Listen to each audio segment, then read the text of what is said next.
So as he continued to speak, I'm on the edge of my chair. I'm thinking, oh my God, this is it. I finally have someone that's going to validate everything that I'm saying. I realized that it's not just me, it's everyone.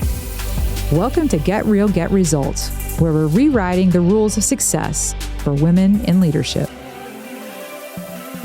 I really want to share something that happened to me last week.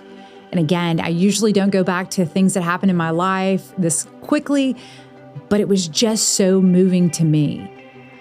Last week, I got the opportunity to go to Barcelona. I know, beautiful place. It was awesome. But I really went for YPO to go to a conference. I went to Barcelona for a conference. I was super excited. There were some great presenters. But the one that really stood out to me was Chip Conley. I don't know if you guys know Chip Conley. He's very well known for kind of your transition in life from your 40s to your 50s. But when he spoke, I have to tell you guys, I just felt so validated in every aspect of my life. I know you guys think I'm always confident, I'm always happy, and everything's always great in my world. But there's been so many times over the last couple of years where I've really said, what am I doing? Am I spending time doing these podcasts, getting out there, meeting new people? For what? What's it really doing for me or for anyone else out there? And why has my mindset changed so much over the last 5 years? It was interesting sitting in that crowd and listening. All of a sudden, the light, I had my aha moment, my aha of, hey, I'm not crazy. There's so many things scientifically that show how, as we age, just life becomes very different. So one of the things that really spoke to me was the fact that he mentioned, by the age of 50, your purpose usually changes. And I thought to myself, okay, so maybe it's not just me. Is this everybody? Because forever I've been thinking, is it just me? I mean, here, my career, it's always been about my career, the money, the fame, all those things, the title. But then again, as most of you guys heard in my TED Talk, I just felt so empty when I finally got there. And then I realized maybe that wasn't about just me. Maybe that's just scientifically, this is what happens in our minds, in our brain. We realize that what do we have? The only thing that we're not going to get back in life is time.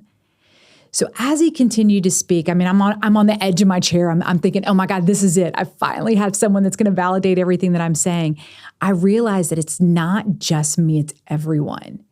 There was so many times over the last, probably 10 years where I thought, I need to get back in the game. I need to be the player. I need to be the one that's doing the day-to-day. I've lost my edge because I don't want to be that person anymore. I don't want to be the one that gets up at 6 a.m. and it doesn't come home till 10 o'clock at night. And all I eat, sleep, and drink is my job and my career and what's on it for tomorrow.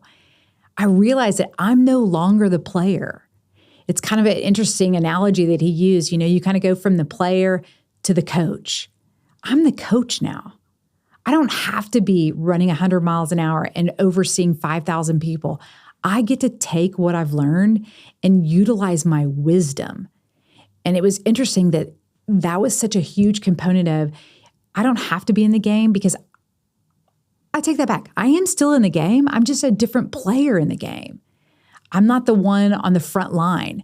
I'm the coach on the sideline that says, hey, this is all the stuff that I've learned, and I want to help share it with other people, both the good and the bad. And so they talked a lot about, as we age, what are the things that get better? It's kind of like wine, it gets better with age. He really promoted that. And I have to tell you, I truly believed everything he said. Your emotional intelligence, which I thought was fascinating. I think about back in my younger days of how, I would knee-jerk at everything, how I would struggle to take feedback. All the things that the emotional intelligence, I realize now, is so important because I've grown. I've grown as a person. I see things differently. My emotional intelligence, I stop before I respond. I don't respond until I have all the facts. Things that really have made me a better person, but also a better leader at the end of the day. And again, that emotional intelligence, as we get older, we start to evolve who we are, and we start to really write our own narrative, which is something very different. Younger in life, I was all about what society wanted me to be. Now I know it's okay to write my own narrative. Who do I want to be? What do I want to create in this world? And so writing that narrative really helped me understand that the things I've been doing over the last few years, it may not be for you. Maybe it's more for me. Maybe it's more because I want to tell my story. And as I tell my story every time, it helps me learn more about me and who I am and the things I want and the things I don't want. Sometimes it's hard to put into the things you want in life, but it seems to be a lot easier to say the things I don't want. And so I don't want to be the one that gets up and is working 80-hour weeks anymore. I want to be the one that shares those things with the new and up and coming generations. And that's okay. Because for so long I thought, maybe I need to get back in the game. Maybe this is, I'm losing my edge. I felt like I was getting dumber by the day. I felt like I wasn't as productive. I felt like I couldn't do the things that I used to be able to do. And now I realize it's okay.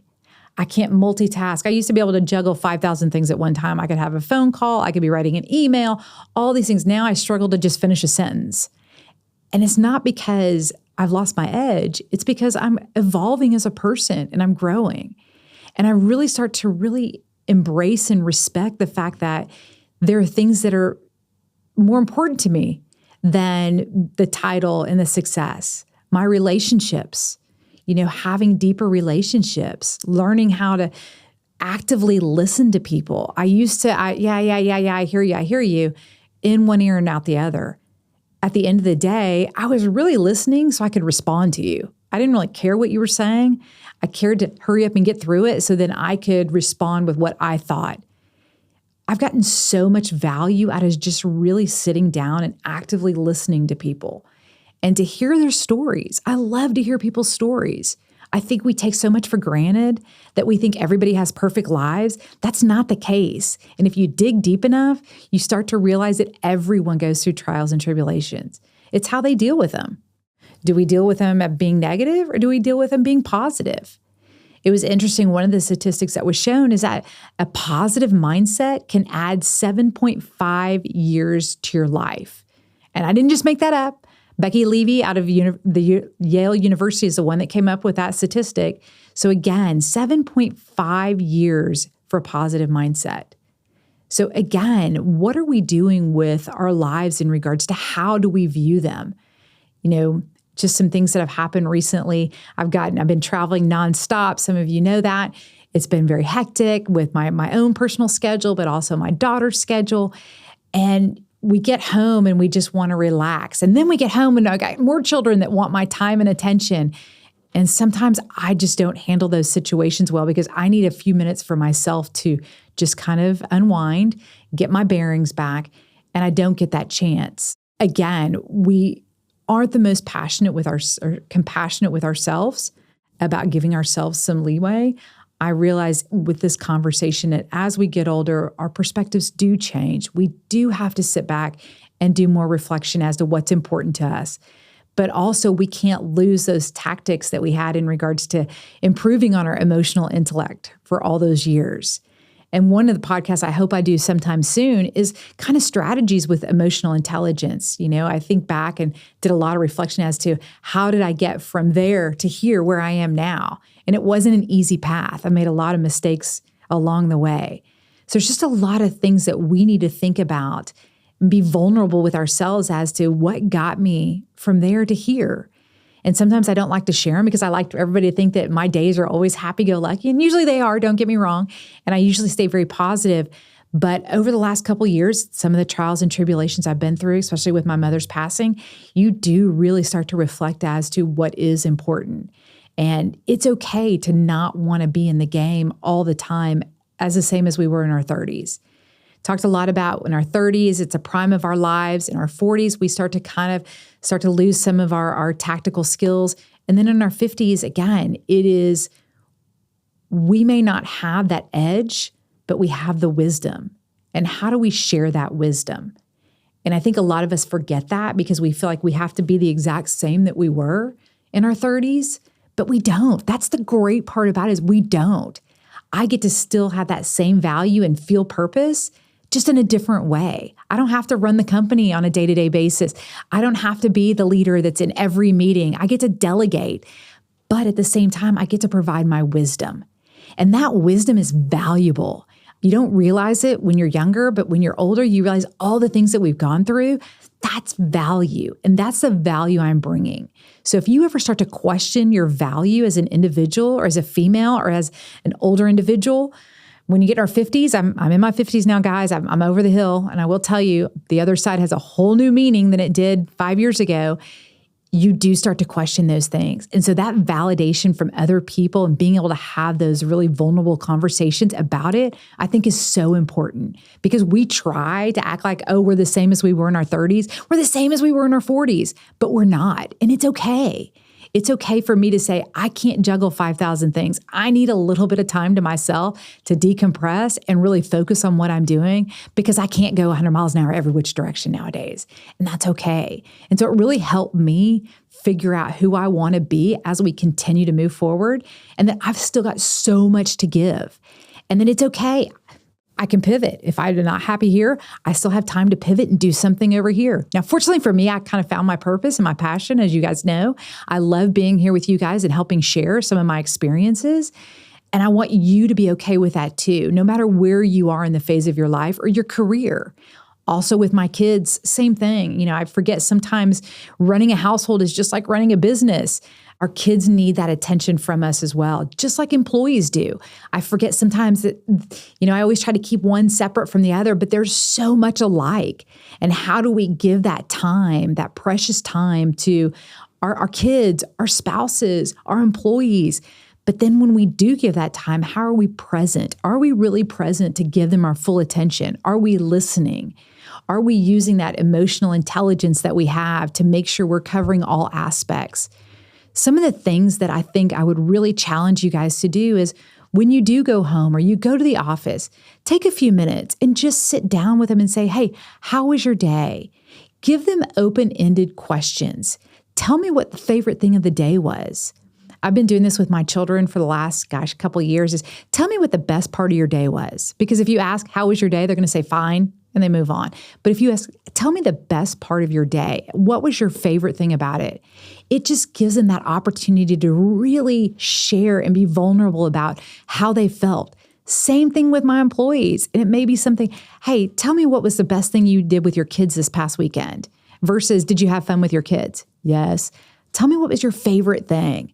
You'll be amazed how people will light up and want to share those things. And as a leader, as a mom, as a spouse, that helps me build those deeper relationships and let them know that I really do care and I want to hear. Even though I've got 5,000 things running through my head that I might have to say, okay, let me put this aside. Let me focus solely on you right now. For the next 5-10 minutes, you just tell me more. Tell me more about your journey. And you'll see that how those relationships will continue to deepen. I want you guys to understand that as we get older, our wisdom is our superpower. That's our superpower that we're able to give back to so many people. It's not doing everything. It's not being everything to everyone. It's our wisdom. How can we share our wisdom? So take time to find someone. Maybe it's somebody within your job or your career. Maybe it's somebody at home. Figure out how can you share some of your wisdom. I wouldn't suggest doing this with your 14-year-old if you have a teenager, because you're the dumbest person in the room and you always will be, hopefully until they're 18 and then they realize how important your relationship is again. So I don't do this with Addison, but I do this with my younger kids in regards to talking about wisdom, as to let me share some of the things that I went through at your age, so you can understand that you're not alone. And we need to continue to do that and share our wisdom, because that's what's really going to help the next generation as well as ourselves. I love sharing things about experiences I've had, the good and the bad. And I love validation from people thinking, oh my gosh, I've been through the same thing.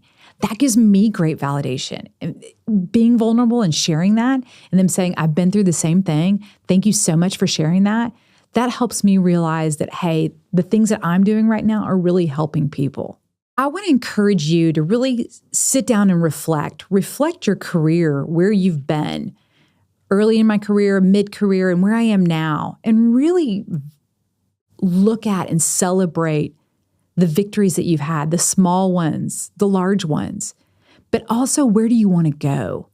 And really figure out, how do I use the wisdom that I have now to further my goals and objectives, whether it's in your personal life, whether it's in your professional life.